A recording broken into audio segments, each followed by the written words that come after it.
10 Facts about rental assignment versus sublet in Canada. When a tenant cannot fulfill their lease obligations, they can assign or sublet their rental unit in Canada. Assigning a lease is permanent, while subletting is temporary, and the original tenant remains responsible. In general, subletting is legal, but requires the consent of the tenant's landlord. If there are 6 months or more left on the tenancy, the landlord cannot unreasonably refuse a sublet. Even when subletting, the original tenant remains responsible for the lease agreement. To give you a better idea, here is a breakdown. Let's start with what the assignment is. 1. It is a transfer of a lease on a permanent basis, whereby the original tenant's rights and obligations are transferred to the new tenant, effectively ending their tenancy. 2. It creates a relationship with a new tenant. By taking over the lease, the new tenant enters into a direct relationship with the landlord. 3. But assignment requires the consent of the landlord. For longer-term leases, landlords may have legitimate reasons to deny an assignment, even though they cannot refuse an assignment unreasonably. 4.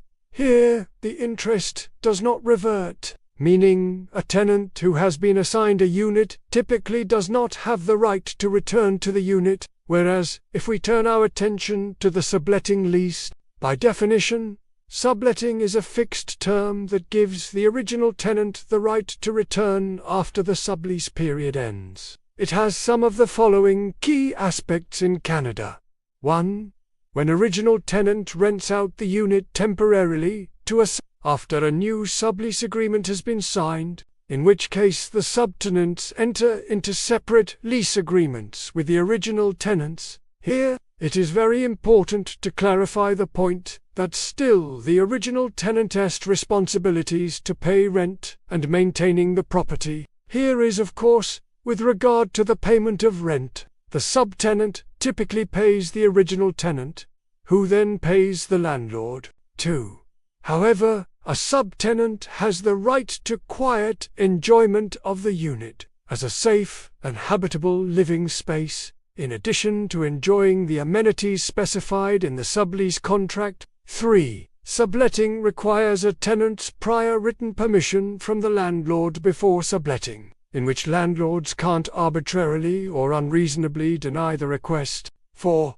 However, the rules that govern both assignment and subletting tend to vary across provinces and territories in Canada. As an example, the Residential Tenancies Act, 2006, governs residential tenancies in Ontario, Canada. Tenants can terminate their tenancy with 30 days' notice if their landlord does not respond to sublet or assignment requests within 7 days. The landlord has 60 days from discovering an unauthorized occupant to apply to the Landlord and Tenant Board if the tenant sublets or assigns without consent. 5.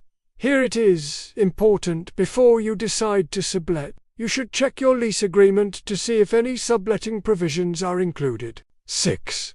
After you obtain written consent from your landlord before subletting, you are advised to choose the right subtenant with a reliable and responsible background. 7. Create a sublease agreement.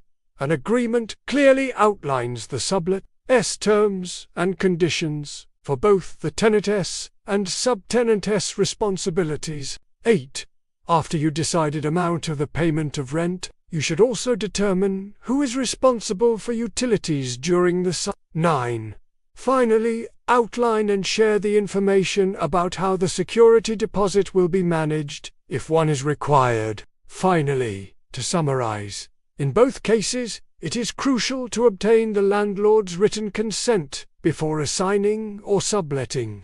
As each province or territory has its own rules and regulations, it is important to understand what they are. Lastly, but importantly, if you have any questions or concerns about assignments, it may be a good idea to seek legal advice. An assignment is a permanent lease in which a new tenant takes over the original tenant's lease, in contrast to a sublease, in which the duration is temporary and the original tenant remains responsible. A tenant assigned a unit is usually not allowed to return it, while a tenant under sublease has a right to return if the sublease has a fixed term.